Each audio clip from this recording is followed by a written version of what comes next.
Hello friends. आज हम geography से या भूगोल से एक इम्पोर्टेंट टॉपिक देखेंगे, जिसमें हमारा आज का क्वेश्चन एंड आंसर सेशन में हमारा टॉपिक होगा रिवर्स या drainage system of India, Bharat की नदियाँ। ठीक है, तो आइए हम कुछ इंपॉर्टेंट क्वेश्चन देखते हैं। इसमें हमने टोटल क्वेश्चनों की संख्या रखी है 20 क्वेश्चन। ज़रूर हमने 20 क्वेश्चन रखे हैं, बट इन 20 क्वेश्चनों को जब हम सॉल्व करेंगे, ठीक है, तो इनसे कुछ रिलेटेड इंपॉर्टेंट फैक्ट भी देखेंगे, तो उसे लगभग आपके यहाँ पर 50 क्वेश्चन रेडी होंगे ज्योग्राफी से।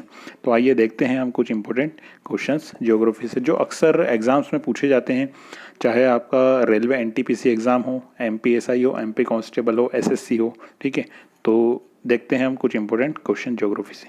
आइए, तो सबसे पहला क्वेश्चन है कि भारत में प्रभावित होने वाली सबसे लंबी नदी कौन सी है।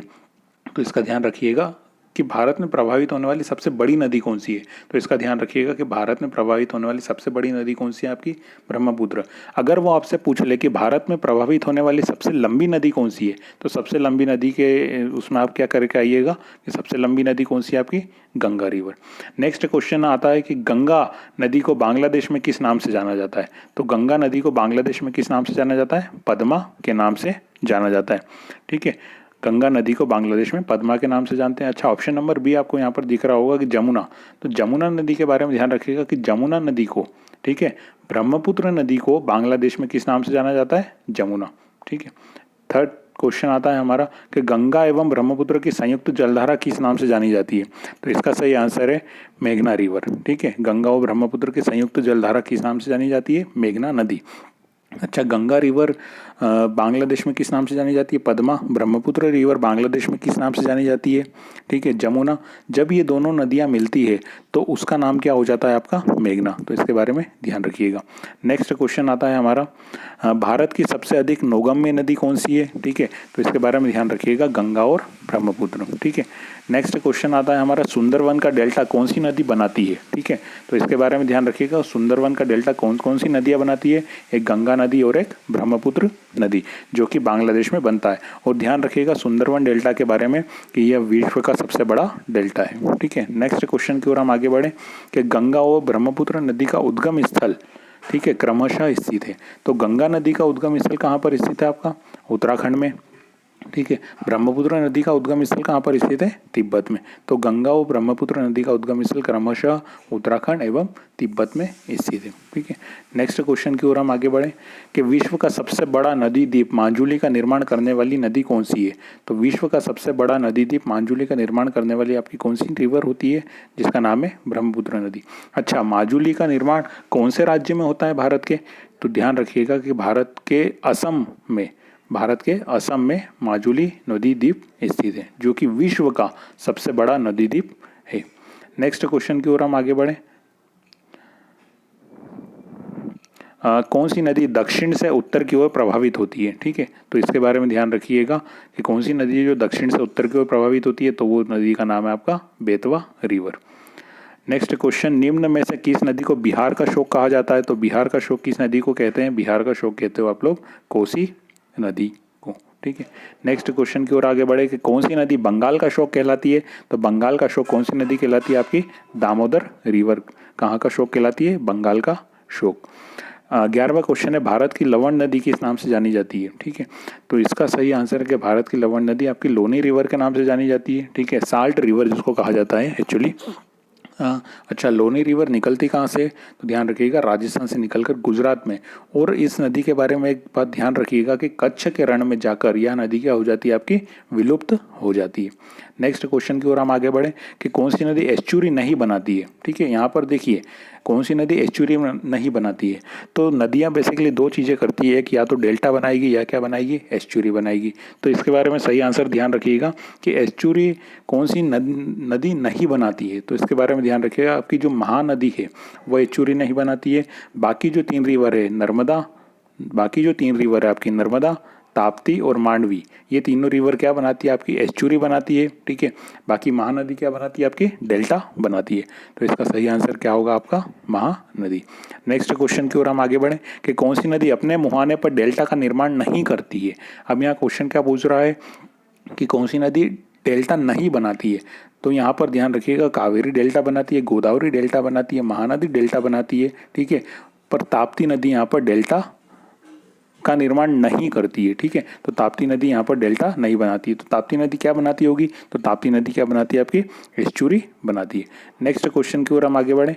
तो नेक्स्ट क्वेश्चन है, शिप्रा नदी किसकी सहायक नदी है? ठीक है, तो शिप्रा नदी किसकी सहायक नदी है? तो शिप्रा नदी के बारे में ध्यान रखिएगा। शिप्रा नदी किसकी सहायक नदी है? चंबल की। अच्छा, चंबल नदी कहाँ से निकलती है? तो चंबल नदी के बारे में ध्यान रखिएगा। इंदौर से निकलती है चंबल नदी, जो कि राजस्थान की ओर जाती है, और राजस्थान से होकर कहाँ जाती है? आपकी उत्तर प्रदेश में जाकर यमुना से मिल जाती है। तो आपकी शिप्रा नदी किसकी सहायक नदी है? चंबल नदी की सहायक नदी है। नेक्स्ट क्वेश्चन आता है, कौन सी नदी रिफ्ट घाटी से होकर बहती है? तो देखिए, हमारे भारत में दो नदियां ऐसी है जो रिफ्ट घाटी से, रिफ्ट वैली से होकर गुजरती है या बहती है। तो उन दो नदियों के नाम है, एक नदी का नाम है नर्मदा और एक नदी का नाम है ताप्ती। तो यहाँ पर सही आंसर क्या होगा आपका? तापी नदी, जो कि रिफ्ट वैली में होकर या रिफ्ट घाटी में होकर बहती है। नेक्स्ट हमारा क्वेश्चन है कि दक्षिण भारत की नदी में से सबसे लंबी कौन सी है? दक्षिण भारत की नदी में से सबसे लंबी कौन सी है? तो ध्यान रखिएगा, दक्षिण भारत में सबसे लंबी नदी कौन सी है? आपकी गोदावरी रिवर।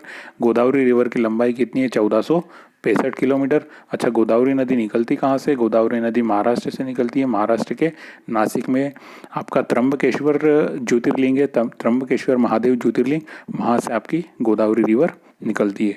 और कहाँ पर जाकर गिरती है? बंगाल की खाड़ी में।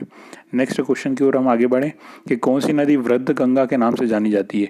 तो ध्यान रखिएगा, वृद्ध गंगा के नाम से कौन सी नदी जानी जाती है? आपकी कावेरी नदी वृद्ध गंगा के नाम से, गोदावरी नदी आपकी वृद्ध गंगा के नाम से जानी जाती है। नेक्स्ट क्वेश्चन की ओर बात करें कि गोदावरी नदी का उद्गम स्थल क्या है?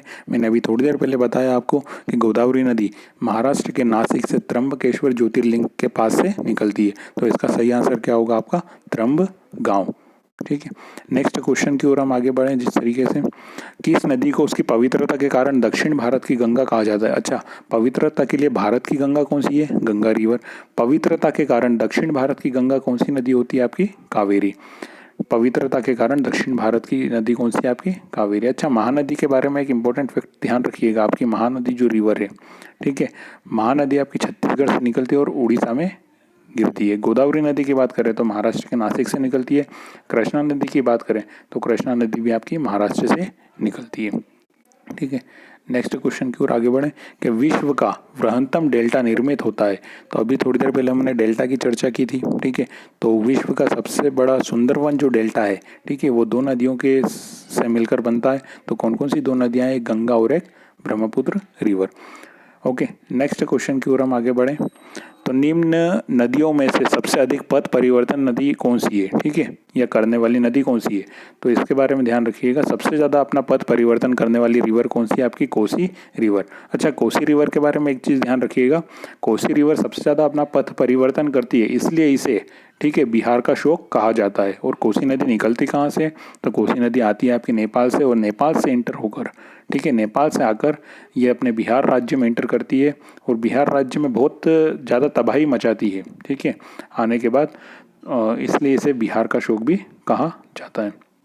नेक्स्ट क्वेश्चन की बात करें, कहाँ भागीरथी और अलकनंदा मिलकर गंगा बन जाती है? तो it's very important questions for your all exams. ठीक है, कि भागीरथी और अलकनंदा रिवर कहाँ पर गंगा नदी बनती है? तो ध्यान रखिएगा कि देवप्रयाग में, कहाँ पर? देवप्रयाग में भागीरथी और अलकनंदा नदी मिलती है और वो गंगा रिवर कहलाती है। अच्छा, गंगा रिवर किन किन राज्यों में बहती है? तो इसके बारे में ध्यान रखिएगा, गंगा नदी भारत के 5 राज्यों में बहती है। सबसे पहला है आपका उत्तराखंड, मतलब यूके। ठीक है, उसके बाद है उत्तर प्रदेश, उत्तर प्रदेश के बाद है आपका बिहार, बिहार के बाद है आपका झारखंड। ठीक है, झारखंड के बाद है आपका वेस्ट बंगाल या पश्चिम बंगाल, और पश्चिम बंगाल से होकर यहाँ कहाँ चली जाती है? बांग्लादेश। और बांग्लादेश में इस रिवर को किस नाम से जाना जाता है? पद्मा के नाम से। नेक्स्ट क्वेश्चन की बात करें, सिंधु नदी का उद्गम स्थल कहाँ पर है? तो सिंधु नदी का उद्गम स्थल, ध्यान रखिएगा, बहुत ही इंपॉर्टेंट क्वेश्चन है आप लोगों के लिए कि सिंधु नदी का उद्गम स्थल कहाँ पर है? मानसरोवर झील। अब मानसरोवर झील कहाँ पर है? आपका तिब्बत में। अच्छा, सिंधु नदी की बात करें तो भारत के कौन से राज्य में सिंधु नदी बहती है? तो ध्यान रखिएगा कि भारत के जम्मू और कश्मीर में आपकी सिंधु नदी बहती है, और सिंधु नदी जम्मू कश्मीर से होकर कहाँ पर जाती है? पाकिस्तान में, पाकिस्तान में जाती है, और पाकिस्तान से जाते हुए ये किसे अरब सागर में जाकर गिर जाती है। तो इसका उद्गम स्थल कहाँ पर है? आपका मानसरोवर झील। और भारत के सिर्फ मात्र एक राज्य से होकर बहती है। नेक्स्ट क्वेश्चन की ओर बात करें, कौन सी नदी अरब सागर में गिरती है? ठीक है, तो गोदावरी आपकी बंगाल की खाड़ी में गिरती है, महानदी बंगाल की खाड़ी में गिरती है, माही नदी जो है, माही नदी आपकी कहाँ पर गिरती है? अरब सागर में गिरती है। अच्छा, माही नदी निकलती कहाँ से है? तो माही नदी के बारे में ध्यान रखिएगा कि मध्य प्रदेश से निकलती है। मध्य प्रदेश के धार डिस्ट्रिक्ट के सरदारपुर तहसील से आपकी माही रिवर निकलती है। माही नदी राजस्थान जाती है, राजस्थान से बहने के बाद कहाँ पर पहुँचती है? गुजरात, और गुजरात से कहाँ पर गिरती है? अरब सागर में।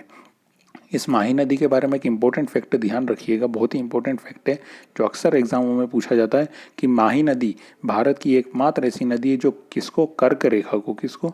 कर्क रेखा को 2 बार काटती है। कर्क रेखा को 2 बार काटती है। नेक्स्ट क्वेश्चन की ओर हम आगे बढ़ें कि प्रायद्वीपीय भारत की सबसे बड़ी नदी कौन सी है? तो प्रायद्वीपीय भारत, सबसे पहले ये वर्ड का मतलब समझिए कि इस वर्ड का मतलब क्या है? प्रायद्वीपीय। ठीक है। अच्छा, द्वीप क्या होता है यहाँ पर? द्वीप ये होता है कि जो चारों ओर से पानी से, जो भूमि चारों ओर से पानी से घिरी हुई है वो क्या होता है? आपका द्वीप। बट जो जमीन या जो भूमि का टुकड़ा 3 ओर से पानी से घिरा हुआ होता है उसको क्या बोलते हैं? प्रायद्वीपीय। क्या बोलेंगे उसको? प्रायद्वीपीय। हमारा भारत का जो नीचे का हिस्सा है, जो दक्षिण भारत है, वो पूरा का पूरा 3 ओर से पानी से घिरा हुआ है, तो हमने उसको क्या कह दिया कि वो क्या है? हमारा प्रायद्वीपीय भारत। तो प्रायद्वीपीय भारत के बारे में ध्यान रखिएगा कि प्रायद्वीपीय भारत की सबसे बड़ी नदी कौन सी है? प्रायद्वीपीय भारत की नदी, सबसे बड़ी नदी कौन सी है? आपकी गोदावरी रिवर है, प्रायद्वीपीय भारत की सबसे बड़ी नदी है। तो देखिए, ये 25 क्वेश्चन आज हमने ज्योग्राफी के किए हैं। ठीक है, आगे भी हम इस तरीके से सीरीज चलाएंगे इस ज्योग्राफी की या ऑल जीके के सभी सब्जेक्ट की। तो आप इन्हें देखिएगा, ये आपको एग्जाम्स में बहुत बेनिफिट करेंगे और अक्सर फ्रिक्वेंटली जो एग्जाम्स में पूछे जाते हैं या पूछे जाने की बहुत बहुत संभावना है। Thank you so much.